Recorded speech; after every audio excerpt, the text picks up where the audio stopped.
அனைவருக்கும் வணக்கம். இன்னைக்கு prelims and mains point of வியூல என்ன இம்பார்ட்டன்ட் ஆர்டிகல்ஸ் இருக்கு அப்படிங்கறத பார்ப்போம். ஸோ முதல்ல பார்த்தோம்னா மசகன் நிறுவனத்துக்கு நவரத்னா அந்தஸ்து அப்படின்னு சொல்லி கொடுத்துருக்காங்க. ஸோ மசகன் அப்படின்னு பார்த்தோம்னா நமக்கு மும்பையில் இருக்கக்கூடிய மசகன் டாக் ஷிப் பில்டர்ஸ் அப்படின்னு சொல்றோம். அவங்களுக்கு தான் இந்த நவரத்னா அந்தஸ்து அப்படிங்கிறது கொடுக்கப்பட்டிருக்கு. சரிங்களா? ஸோ அதிக வருமானம், அதிக ப்ராஃபிட் இருக்கனால தான் அவங்களுக்கு அந்த நவரத்னா அப்படிங்கிற அந்தஸ்து வருது. ஒரு நவரத்னா அந்தஸ்து வருது அப்படின்னா அந்த நிறுவனம் பொறுத்த வரைக்கும் 1000 கோடி ரூபாய் வரைக்கும், ஓகேவா, 1000 கோடி ரூபாய் அல்லது அவங்களுடைய ப்ராஃபிட் இருக்கு இல்லையா, ஒரு வருஷத்துக்குன்னு இவ்வளவு ப்ராஃபிட் வச்சிருப்பாங்க இல்லையா, சோ அந்த ப்ராஃபிட்ல இருந்து 30% அளவுக்கு வரைக்கும் அரசாங்கத்துக்கிட்ட கேட்காமையே அவங்களால இன்வெஸ்ட் பண்ண முடியும். சரிங்களா? அதுதான் இந்த நவரத்னா அந்தஸ்தோட ஒரு சிறப்பம்சம்னா அதுதான், இந்த 2 பாயிண்ட் தான். ஓகேவா?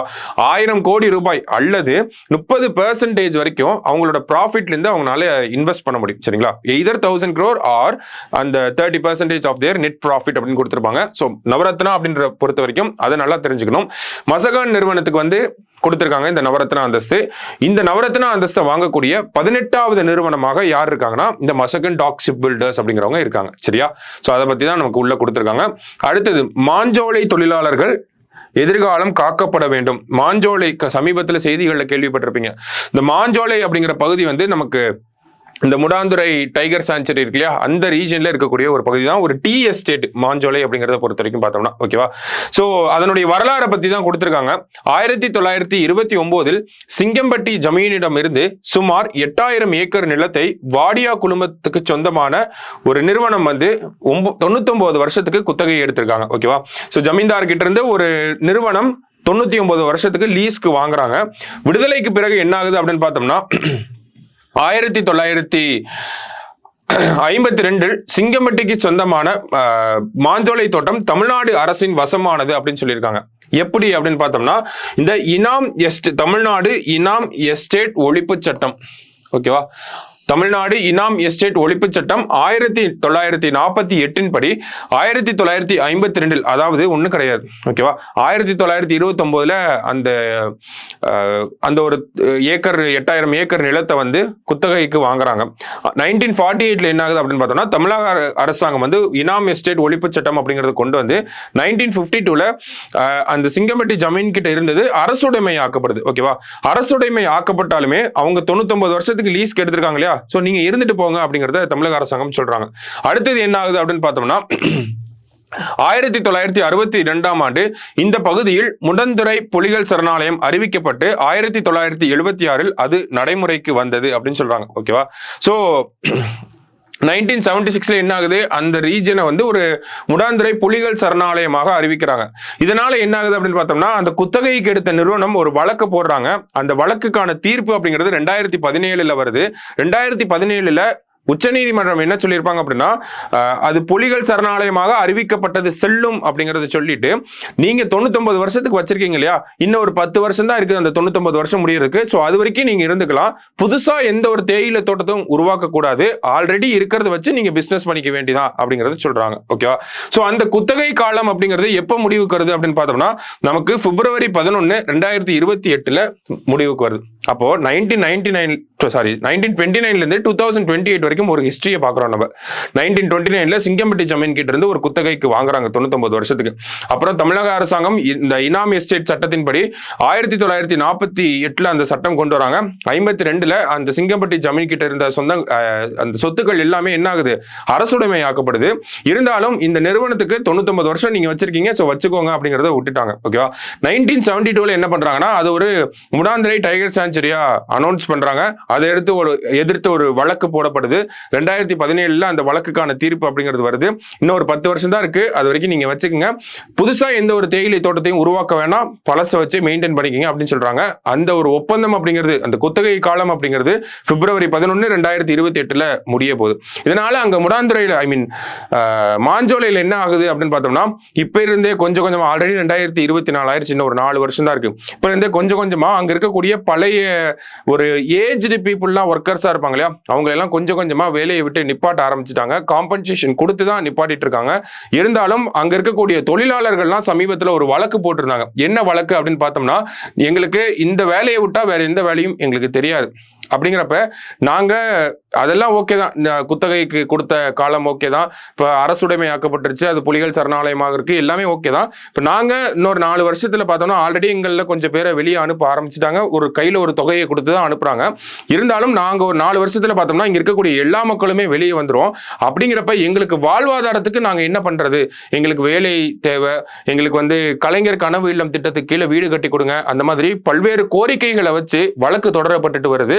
ஸோ அந்த வழக்கோட பின்னணியில தான் இந்த ஒரு ஹிஸ்டரியை நம்ம எடுத்து பார்க்குறோம். மாஞ்சோலை அப்படிங்கிற இடத்துல என்னதான் நடந்துச்சு அப்படிங்கிற ஒரு செய்தியை தான் நம்ம பார்த்துருக்கோம். சரியா, அடுத்தது பார்த்தோம்னா அமைதிக்கான வழி கண்டதா உச்சி மாநாடு அப்படின்னு கொடுத்துருக்காங்க. சமீபத்தில் யுக்ரைன் பீஸ் சமிட் சுவிட்சர்லாந்துல வந்து நடந்துச்சு. உக்ரைன் அமைதி உச்சி மாநாடு அப்படின்னு சொல்றோம். எங்க நடந்துச்சு அப்படின்னு பார்த்தோம்னா நமக்கு எக்ஸாக்ட்லி இந்த லூசர்ன் அப்படிங்கிற நகரம், அதாவது பர்கன் ஸ்டாக் அப்படிங்கிற ஒரு ரிசார்ட்ல நடந்துச்சு, அந்த பிளேஸ்ல நடந்துச்சு அப்படிங்கிறத நம்ம பார்த்துருந்தோம்.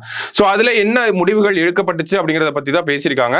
ஸோ மனித உயிர்களின் இழப்பு, பல அடிப்படை கட்டமைப்பு வசதிகள் இடிப்பு, நீர் மின்சாரம் போன்றவை துண்டிப்பு என்று பலவிதமான பாதிப்புகளுக்கு உள்ளாகி தள்ளாடி கொண்டிருக்கிறது உக்ரைன் அப்படின்னு. ஸோ இந்த மாநாட்டில் என்ன மாதிரியான முடிவுகள் எடுக்கப்பட்டுச்சு, இந்தியா கலந்துக்கிட்டாங்களா, இந்தியா என்ன ஒரு ஒப்பந்தத்தில் கையெழுத்திட்டாங்களா இல்லையா, அந்த மாதிரியான விஷயங்களை பற்றி தான் இந்த ஆர்டிகளை பார்க்க போகிறோம். ஸோ அந்த அறிக்கை என்ன சொல்லுது அப்படின்னு பார்த்தோம்னா, உச்சி மாநாட்டின் இறுதியில் பெரும்பாலான பிரதிநிதிகள் ஓர் அறிக்கையில் கையெழுத்திட்டனர். அந்த அறிக்கையில் உக்ரைனில் உள்ள அணுமின் நிலையம் பாதுகாக்கப்பட வேண்டும் என வலியுறுத்தப்பட்டது. ஏன் அந்த உக்ரைன்ல இருக்கக்கூடிய நியூக்ளியர் பிளான்ட்டை மட்டும் பாதுகாக்கணும்னு சொல்றாங்கன்னா, அது வந்து ஒன் ஆஃப் த லார்ஜஸ்ட், ஓகேங்களா, ஐரோப்பாவிலே இருக்கக்கூடிய மிகப்பெரிய அணுமின் நிலையமாக இருக்கு. ஓகேவா, அதனாலதான் அதை பாதுகாக்கணும் அப்படின்னு சொல்றாங்க.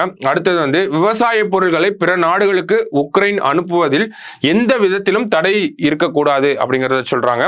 அடுத்தது இந்த மைக்ரேட் ஆயிருப்பாங்க இல்லையா, போரினால் இடம்பெயர்ந்த பீப்புள், அந்த மைக்ரேட் ஆன பீப்புள் எல்லாமே திரும்பி அவங்க இடத்துக்கு வரணும் அப்படிங்கிற மாதிரியான விஷயங்கள். அடுத்தது பார்த்தோம்னா யாரெல்லாம் சைன் பண்ணியிருக்காங்க அந்த அறிக்கையில் அப்படிங்கிறத கொடுத்துருக்காங்க. முக்கியமான நாடுகளாக இருக்கக்கூடிய Australia, Canada and European parliament, France, Germany, America, Ukraine, Japan, Israel, இந்த மாதிரியான நாடுகள்லாம் வந்து நமக்கு கையெழுத்திட்டு இருக்காங்க. ஸோ பேசிக்கா ஒன்றும் கிடையாது, ஒரு அக்ரிமெண்ட். ஓகேங்களா, என்ன அப்படின்னு பார்த்தோம்னா ரஷ்யாவை கண்டம் பண்றாங்க. ஓகேவா, ரஷ்யாவுக்கு எதிரான ஒரு குரலை வந்து சொல்றாங்க, இந்த மாதிரி யுக்ரைனோட பவர் பிளான்ட்ல நீங்க அட்டாக் பண்ணக்கூடாது, அவங்களோட விவசாய ஏற்றுமதியில நீங்க தலையிடக்கூடாது, அதே மாதிரி மைக்ரேட் ஆன பீப்புள்ஸ் உள்ள வரதுக்கு நீங்க தடையா இருக்கக்கூடாது அப்படிங்கறத சொல்றாங்க. அண்ட் தென் கடைசியா பார்த்தோம்னா இந்த அமைதி, ஓகேங்களா, போர் நிறுத்தம் அப்படிங்கறத கொண்டு வந்து இரு நாட்டு உறவுகள் அப்படிங்கிறது மறுபடியும் டிப்ளமேட்டிக்கா போகணும், வார் பேசிஸ்ல போகக்கூடாது அப்படிங்கறத சொல்லியிருப்பாங்க. ஓகேவா, அப்ப கையெழுத்திடாத நாடுகள் அப்படிங்கறத பாக்குறப்ப ஒவ்வொரு நாடுகளின் நிலைப்பாடுகளை பத்தி கொடுத்திருக்காங்க. அதுல முக்கியமா பார்த்தோம்னா நமக்கு இந்தியா, மெக்சிகோ, தென்னாப்பிரிக்கா, தாய்லாந்து, இந்தோனேஷியா, ஐக்கிய அரபு அமீரகம், சவுதி அரேபியா போன்ற நாடுகளின் பிரதிநிதிகள் இந்த ஒப்பந்தத்தில் கையெழுத்திடவில்லை. ஓகேவா, நம்மள இருந்து ரெப்ரசன்டேட்டிவ் போயிருப்பாங்க. என்னன்னா G7 மாநாடு முடிஞ்சதுக்கு அப்புறமா இந்த யுக்ரைன் பீஸ் சமிட் அப்படிங்கிறது நடந்திருக்கும். ஓகேவா, சோ G7 மாநாட்டில் மட்டும் கலந்துக்கிட்டு நம்ம பிரதமர் திருப்பி வந்திருப்பாரு, இந்த யுக்ரைன் பீஸ் சமிட்ல கலந்துக்காம இருந்திருப்பாங்க. ஏன் அப்படின்னு பார்த்தோம்னா ரஷ்யாவை எதிர்க்கக்கூடிய எந்த ஒரு ஆவணத்திலையும் கையெழுத்திடக்கூடாது அப்படிங்கறத ரொம்ப கான்சியஸா இந்தியா வந்திருக்காங்க. அதே மாதிரி நம்மளோட ரெப்ரசன்டேட்டிவ் ஒருத்தர் கலந்துக்கிட்டாரு, அவர் என்ன சொல்லியிருப்பார் அப்படின்னு பார்த்தோம்னா, நமக்கு ஒரு பிரச்சனையை முடிக்கணும் அப்படின்னா அந்த பிரச்சனையை பத்தி பேசக்கூடிய இடத்துல ரெண்டு தரப்பினரும் இருக்கணும். இந்த இடத்துல யுக்ரைன் இருக்காங்க, ஆனா ரஷ்யா கிடையாது, அதனால நாங்க இந்த டாக்குமெண்ட்ல சைன் பண்ண மாட்டோம் அப்படிங்கறது சொல்லிட்டாங்க. அதே மாதிரி சவுத் ஆப்பிரிக்கா பார்த்தோம்னா ஒரு குற்றச்சாட்டு வச்சிருப்பாங்க, நீங்க ரஷ்யா யுக்ரைன் வாருக்கு இவ்வளவு பண்றீங்க, இஸ்ரேல் ஹமாஸ் போருக்கு வந்து ஏன் எதுவுமே பண்ணல, இஸ்ரேல் ஏன் எதிர்க்கவே இல்லை அப்படிங்கிற ஒரு கேள்வியை கேட்டிருப்பாங்க. அண்ட் தென் பார்த்தோம்னா சைனா, பாகிஸ்தான் போன்ற நாடுகள் ரஷ்யாவை இன்வைட் பண்ணாதனால இந்த ஒரு மீட்டிங்ல கலந்துக்காம இருந்திருப்பாங்க. சோ அதுதான் இந்த நாடுகளின் நிலைப்பாடு அப்படிங்கிற இடத்துல வந்து நமக்கு கொடுத்திருப்பாங்க. ஒவ்வொரு நாடும் என்ன மாதிரியான கேள்வி எழுப்பி இருந்தாங்க அப்படின்னு சொல்லி. மற்றபடி பாக்குறப்ப அமெரிக்கா வந்து நிறைய நிதி உதவி கொடுத்திருக்காங்க யுக்ரைன் போருக்கு. சோ அந்த மாதிரியான செய்திகளை கொடுத்திருக்காங்க. சோ என்ன நடந்துச்சு யுக்ரைன் பீஸ் சமிட்ல அப்படிங்கறத நம்ம பார்த்திருக்கோம். ஓகேவா, சோ பேசிக்கா ஸ்டேட்மெண்டா கேட்டாங்க அப்படின்னா, இன்கேஸ் கேட்டாங்க அப்படின்னா தான் நம்ம இதை பத்திலாம் கொஞ்சம் ரிமைண்ட் பண்ணி எழுதுற மாதிரி இருக்கும். சரியா, சோ ஜஸ்ட் எங்க நடந்துச்சு அப்படிங்கறதெல்லாம் கொஞ்சம் நல்லா பாத்துங்க. அடுத்தது மக்களவை தலைவர் ஆனார் ஓம் பிர்லா அப்படின்னு சொல்லி கொடுத்திருக்காங்க. சோ நேத்து பார்த்திருந்தோம் மக்களவை தலைவர் தேர்தல் நடக்கலாம் அப்படிங்கறத. நேத்து ஆக்சுவலி மக்களவை தேர்தல், தலைவருக்கான தேர்தல் அப்படிங்கிறது நடந்துச்சு. 18வது லோக்சபாவோட சபாநாயகராக யார் தேர்ந்தெடுக்கப்பட்டிருக்காரு அப்படின்னு பார்த்தோம்னா திரு ஓம் பிர்லா அவர்கள் வந்து தேர்ந்தெடுக்கப்பட்டிருக்காரு. சரிங்களா, சோ இதன் மூலமா 1952 1952, 67, 76, அதன் பிறகு 2024 இந்த 4 ஆண்டுகள்ல மட்டும்தான் மக்களவை சபாநாயகருக்கான தேர்தல் அப்படிங்கிறது நடந்திருக்கு. ஓகேவா? சோ இந்த தடவை நடந்த தேர்தலில் யார் வின் பண்ணியிருக்காங்க அப்படின்னு பார்த்தோம்னா ஓம் பிர்லா அவர்கள் வந்து வின் பண்ணியிருக்காங்க. ஒரு நபர் அடுத்தடுத்த லோக்சபாவில் சபாநாயகர் ஆகிறது இதுதான் 5வது முறை. ஓகேங்களா? இதுக்கு முன்னாடி 4 பேர் அந்த மாதிரி ஆயிருப்பாங்க. அதாவது அது என்ன அடுத்தடுத்து கன்சிக்யூட்டிவ் அப்படின்னு பாக்குறப்ப 17வது லோக்சபால இவர் தான் வந்து சபாநாயகரா இருந்தாரு. இப்ப 18வது லோக்சபாவுக்கும் இவர் தான் சபாநாயகரா இருக்க போறாரு. அப்ப அதுதான் அடுத்தடுத்து லோக்சபா சபாநாயகரா ஆகிறது அப்படின்னு சொல்றோம். அந்த மாதிரி ஒரு நிகழ்வு இப்பதான் இந்தியாவோட வரலாற்றுல 5வது முறையா நடந்திருக்கு. சரிங்களா? சோ சபாநாயகரா ஆனதுக்கு அப்புறம் என்ன பண்ணிருப்பாரு அப்படின்னு பார்த்தோம்னா சோ என்ன முறையில சபாநாயகராக ஆயிருப்பாரு, என்ன டைப் ஆஃப் ஓட்டிங் அப்படின்னு பார்த்தோம்னா வாய்ஸ் ஓட் அப்படின்னு சொல்லுவோம். ஓகேங்களா? குரல் வாக்கெடுப்பு மூலம் தேர்ந்தெடுக்கப்பட்டார் அப்படிங்கறத பார்த்திருப்போம். அதாவது கேட்பாங்க யாரெல்லாம் ஓம் பிர்லாவுக்கு சப்போர்ட் பண்றீங்க அப்படின்னு சொல்லி ஆம் அப்படின்னு சொல்லுவாங்க, சப்போர்ட் பண்றாங்களாம்.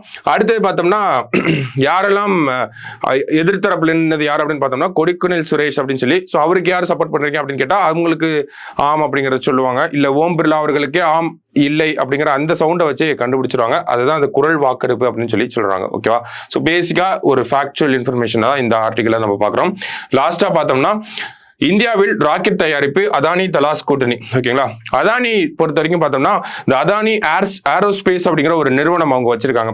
குறிப்பா பார்த்தோம்னா இந்த டிஃபென்ஸ் செக்டாருக்காகவே அவங்களும் யாரும் சேர்ந்து பண்ண போறாங்க அப்படின்னு பார்த்தோம்னா பிரான்ஸ் நாட்டை சேர்ந்த தலாஸ் அப்படிங்கிற அந்த குடும்பம் அந்த குழுமமும் சேர்ந்து என்ன பண்ண போறாங்கன்னா இந்த டிஃபென்ஸ் செக்டார்ல ஒரு கோஆபரேஷன் பண்ண போறாங்க. அதற்காக பிரத்யேகமான ஆராய்ச்சி மையம் அப்படிங்கிறத ஐக்கிய அரபு அமீரகம் அப்படின்னு சொல்லக்கூடிய யுனைடெட் அரப் எமிரேட்ஸ்ல வந்து ஒரு ரிசர்ச் சென்டரை கொண்டு வர போறோம். ஸோ இதற்கான ஒரு டாக்குமெண்ட்டை ஒரு அக்ரிமெண்ட்டை தான் இந்த இடத்துல சைன் பண்ணியிருக்காங்க. ஸோ அதை தான் பார்க்குறோம். அதானியோட ஏரோஸ்பேஸும் அண்ட் தென் தலாஸ் அப்படிங்கிற இவங்க 2 பேரும் பிரான்ஸோட தலாஸ் 2 பேரும் சேர்ந்து ஒரு டிஃபென்ஸ் செக்டார்ல ஒரு பார்ட்னர்ஷிப்பை போட போறாங்க அப்படிங்கிறது. ஓகேவா? ஸோ இன்னைக்கு ஆர்டிகல்ஸை பொறுத்த வரைக்கும் நிறைய ஆர்டிகல்ஸ் இருந்துச்சு. ஸோ பொறுமையாக ஒரு டைம் ரீட் பண்ணி பாருங்க. நாளைக்கு டிஎன்ஏ லிமிட் பண்ணலாம். தேங்க்யூ.